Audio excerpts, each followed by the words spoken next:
Welcome to Seeking Alpha's Wall Street Breakfast, where we cover the top news for investors every morning. Good morning. Today is Tuesday, November 12th.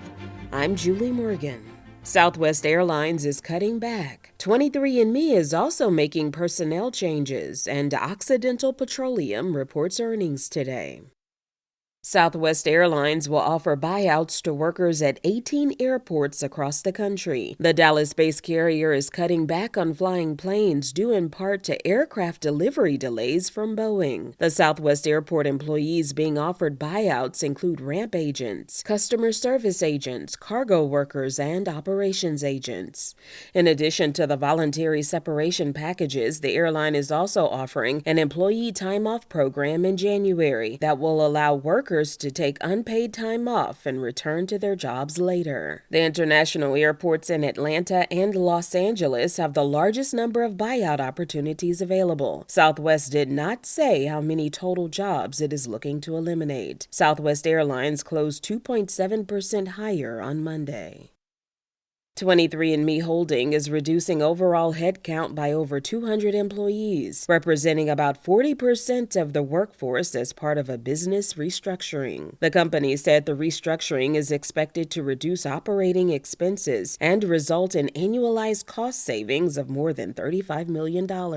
It expects to incur up to $12 million in costs and expenses, primarily related to one-time severance, transition, and termination-related costs. In addition, 23andMe is discontinuing further development of all its therapeutics programs and is actively exploring all strategic options for a limited time to maximize the value of those programs, including licensing agreements, asset sales, or other transactions. 23andMe added it intends to wind down its ongoing clinical trials as quickly as practical, while the strategic alternatives process is ongoing. Occidental Petroleum is scheduled to announce Q3 earnings results today after market close. J.P. Morgan recently began coverage of Occidental with a neutral rating, noting the oil and gas company has made transformational acquisitions to bolster its position in U.S. shale and has significantly reduced debt since 2021. But it says more work needs to be done on the balance sheet following the incremental leverage assumed in the Crown Rock acquisition. All eyes will be on updates to Occidental's debt reduction plan, which targets cutting $4.5 billion within a year of the Crown Rock transaction that closed in August. Recent Seeking Alpha contributor analysis has been more bearish, with Envision Research calling its peer ExxonMobil a more profitable but also cheaper option. Exxon topped Wall Street expectations in its Q3 report last week, but earnings were still down from a year ago. The consensus EPS estimate for Oxy is 75 cents, down 36.4% year over year, and the consensus revenue estimate is $7.12 billion, down 3.8% year over year. Over the last 2 years, Oxy has beaten EPS estimates 50% of the time and has beaten revenue estimates 38% of the time. I have a few other articles that I'd like to share with you that you can find on Seeking Alpha. Baidu unveils AI smart glasses and a text-to-image generator at its annual event. Bitcoin nears 90,000 and ETFs see record inflows as institutional demand swells.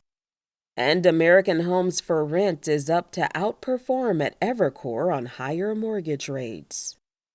On our Catalyst Watch for the day, the second day of the Fortune Global Forum will include talks from the CEOs of AT&T, Hasbro, and Dow. Dayforce will hold its 3-day Dayforce Discovery event. The agenda includes an innovation keynote address and product spotlights. Home Depot will hold its earnings call. Major suppliers to the company with a high degree of trading correlation to HD on earnings day include Masco, Scotts Miracle-Gro, and American Woodmark. And the 3-day Baird Global Industrial Conference will include participation from Curtiss-Wright, Dover, Mobileye, J.B. Hunt Transport, and Borg Warner. Of course, we've made it to that time of the morning when we take a look at the markets as of 6 a.m. Dow, S&P, and Nasdaq futures are in the red. Crude oil is up 0.6% at $68 a barrel. Bitcoin is up 5.8% at 86,000. In the world markets, the FTSE 100 is down nearly 1% and the DAX is down 0.9%. Grab Holdings is on our list of the biggest movers of the day pre-market. Grab is up 10% after exceeding Q3 expectations, with revenue climbing 16% year over year and on-demand GMV up 15%.